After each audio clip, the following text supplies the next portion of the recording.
सुनहरी मछली। एक दिन समुंदर से एक मछली तीरते तीरते तालाब आ गई। वो बहुत अनोखी थी। तालाब की मछलियाँ उसे गौर से देखने लगी। उसी वक्त एक मछुआरा वहाँ तालाब की मछलियाँ पकड़ने आया। तालाब के मछलियों को शिकारी के बारे में पता था। जैसे ही उसने जाल डाला, सारी मछलियाँ तुरंत वहाँ से भाग गई और ये सुनहरी मछली जाल में फंस गई। मछुआरे ने कहा, ये मछली तो कितनी बड़ी है, इसे मैं घर ले जाकर छोटे छोटे टुकड़े कर कर सुखा कर बहुत दिन तक खा सकता हूँ। ओ मछुआरे, मुझे मत मारो, मैं तुम्हारी मदद कर सकती हूँ। मछली की बातें सुनकर, अरे ये मछली तो बात भी कर सकती है, बताओ तुम मेरी क्या मदद कर सकती हो? अभी तो मैं तुम्हें तालाब से निकालकर घर ले जाता हूँ, वरना तो तुम मेरे हाथ से निकल जाओगी। वो मछली को पकड़कर घर को जाने लगा। वो घर पहुँच गया। वो कहने लगा, ए मछली, तुमने तो कहा था कि तुम मेरी मदद करोगी। मुझे बहुत भूख लग रही है, करो मेरी मदद अब। तभी अचानक उसके आगे बहुत सारा खाना प्रकट हुआ। वाह वाह, इतना सारा खाना! मैं तो तुम्हें यहाँ मारने लाया था, तुमने तो जादू ही कर दिया। इतना सारा खाना मुझे तुमने दिया, अब तो तुम मेरी सबसे अच्छी दोस्त हो। दोनों खुशी खुशी रहने लगे। एक दिन वो बहुत उदास था। मछली ने उसे देखा। क्या हुआ दोस्त, आज तुम बहुत उदास लग रहे हो। अब से तुम्हें मैं कभी नुकसान नहीं पहुँचाऊंगा। मेरी उम्र के बच्चे सभी पाठशाला जाते हैं, मुझे भी पढ़ना पसंद है, पर हर रोज मैं जाल लेकर मछली पकड़ने जाता हूँ। तुम पाठशाला क्यों नहीं जाते? मुझे पढ़ना पसंद है, पर मुझे कुछ याद नहीं रहता, इसीलिए मछली पकड़ने के काम पर लगा दिया। मैं तुम्हें एक उपाय बताऊं? मुझे तुम अपने कान तक ले जाओ। मैं तुम्हें एक मंत्र बताऊंगी, उसे पढ़ने से तुम्हें सब कुछ याद रहेगा और तुम अपनी कक्षा में सबसे अव्वल आओगे। तुम्हारी सब प्रशंसा करेंगे। अच्छा, बताओ। मछली ने उसके कान में एक मंत्र बताया। उसके बाद से जैसे उसने कहा था वैसे ही हुआ। मछली दोस्त, मैं बहुत खुश हूँ। अब मुझे तालाब की बहुत याद आ रही है। चलो हम दोनों तालाब चलते हैं। वो दोनों तालाब के पास चले गए। मछली ने उसे अपने ऊपर बैठा लिया और बहुत जल्दी जल्दी तैरने लगी।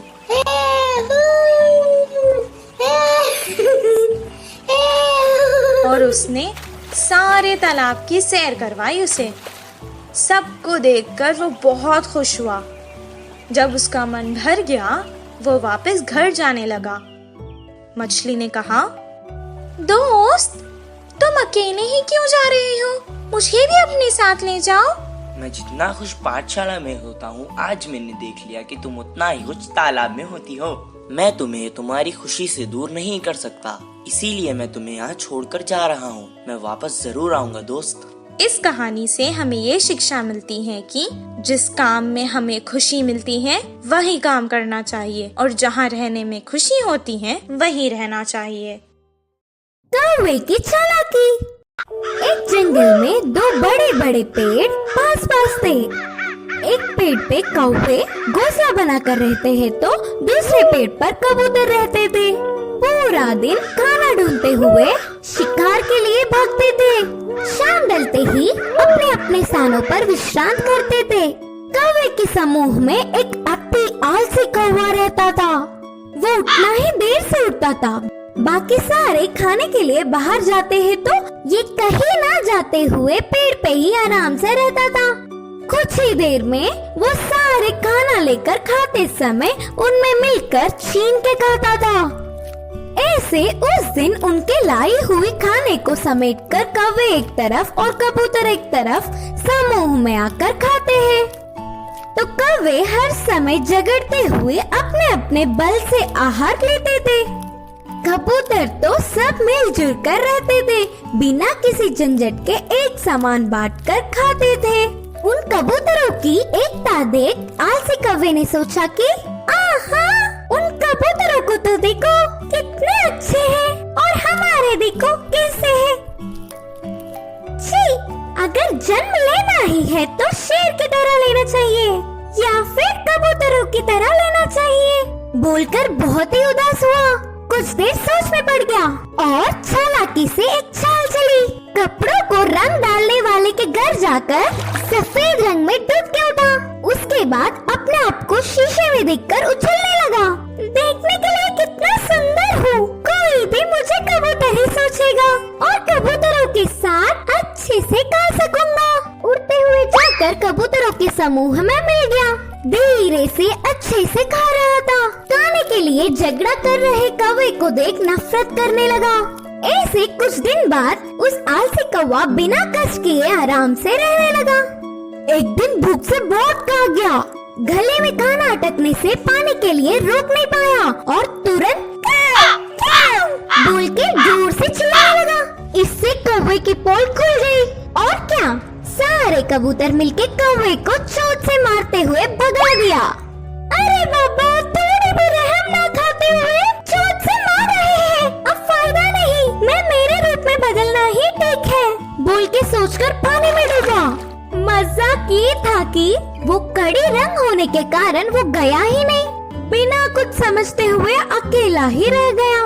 अब देख देख के भूख ना सह पाते हुए आखिर में कौवे के खाना खाकर उनके समूह के पास चिल्लाते हुए आया। वो कोई अजनबी पक्षी है समझकर सारे कौवे एक होकर उसे भगा दिया।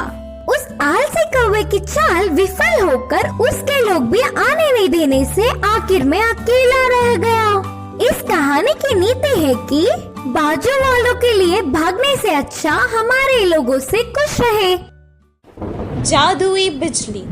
एक गांव में रामू, सोनू और मोनू नामक 3 दोस्त रहा करते थे। रामू एक किसान था, वो खेत में काम करके खुश रहता था। सोनू एक दूध वाला था, मोनू एक दुकानदार था। एक दिन तीनों दोस्त शहर को कुछ काम से गए। काम पूरा होने तक शाम हो गई। शाम को जब वो लौटकर गांव वापस जा रहे थे, उनको जंगल पार करके वापस जाना था। अचानक आसमान में बादल आ गए। कुछ देर तीनों दोस्त एक दूसरे से मशवरा करने लगे, फिर आगे चलते रहे। अचानक बादलों में बिजलियां कड़कना शुरू हो गई। वो डर गए। सोनू ने कहा, बाप रे, बिजली को देख रहे हो? लगता है आज तो हम जंगल में ही फंस जाएंगे। हाँ हाँ, सही कहा तुमने। आज तो ऐसे ही लगता है। बहुत रात हो चुकी है, अब हमें आगे नहीं जाना चाहिए। हम जंगल के बीचों बीच है। अब अगर हम आगे जाएंगे तो भी खतरा है, पीछे जाएंगे तो भी खतरा है। इससे बेहतर है हम आगे चले जाएं। इतना कहकर वो बैलगाड़ी आगे चलाने लगा।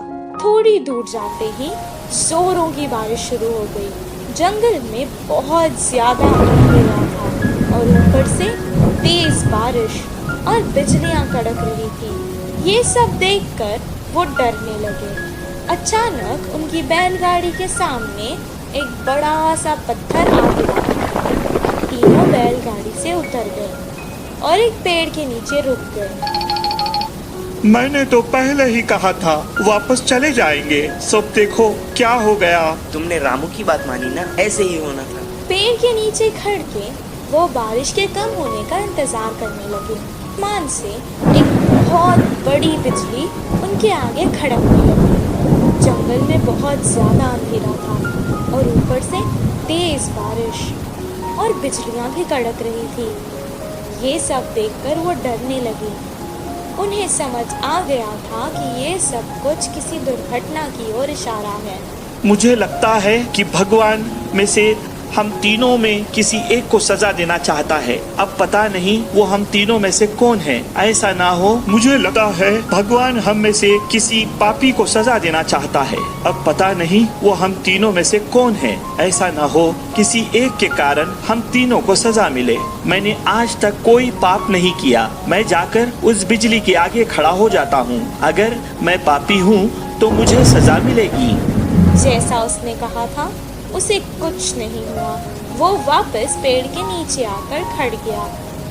मोनू भी अपने मन में सोचने लगा, उसने तो कभी कोई पाप नहीं किया था। सोनू की तरह वो भी बिजली के आगे खड़ गया, उसे भी कुछ नहीं हुआ। अब रामू की बारी थी। वो सोचने लगा कि बाकी दोनों तो बच गए, अब भगवान को उसे ही सजा देनी होगी। लेकिन उसने भी तो कोई पाप नहीं किया था। वो डरते डरते बिजली के आगे खड़ गया। तभी अचानक बिजली वहां से पेड़ की तरफ चली गई और पेड़ के ऊपर गिर गई। पेड़ जल गया और उसके नीचे खड़े सोनू और मोनू मर गए। रामू को कुछ देर तक समझ ही नहीं आया कि आखिर हो क्या रहा है। दोनों दोस्तों की मौत पर वो बहुत दुखी हुआ और रोने लगा। हे भगवान, ये क्या हो गया?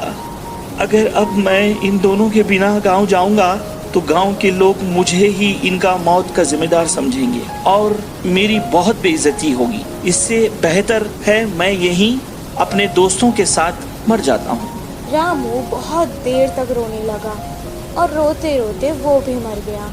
और अचानक एक देवी आकाश से प्रकट हुई और वो रामू की अच्छाई से बहुत खुश हुई, इसलिए उसने तीनों को जीवित कर दिया। रामू, तुम बहुत अच्छे हो इंसान। रामू, तुम बहुत अच्छे इंसान हो।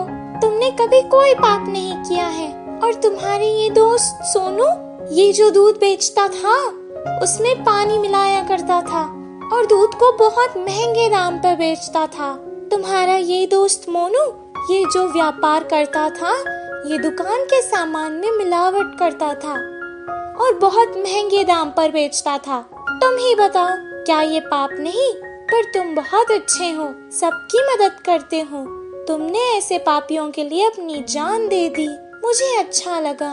अब मैंने खुश होकर तुम तीनों को जीवित कर दिया है। सोनू, मोनू, तुम्हारी जिंदगी का कारण आज रामू है। अपने पाप छोड़ दो और अच्छे इंसान बन जाओ। सोनू मोनू ने अपनी गलती का पश्चाताप किया और अपने आप से वादा कर लिया कि अब वो कोई पाप नहीं करेंगे। और रामू जैसा अच्छा दोस्त पाकर वो बहुत खुश हुए। तीनों बैलगाड़ी में बैठकर वापस गांव आ गए। अगले ही दिन से वो अपने अपने काम पर लग गए। सोनू अब दूध में पानी बहुत कम मिलाता था और मोनू सही दाम पर सही तोलकर बिना मिलावट वाला सामान बेचता था। इस कहानी से हमें ये शिक्षा मिलती है कि अगर हम अच्छा करेंगे तो हमारे साथ अच्छा ही होगा।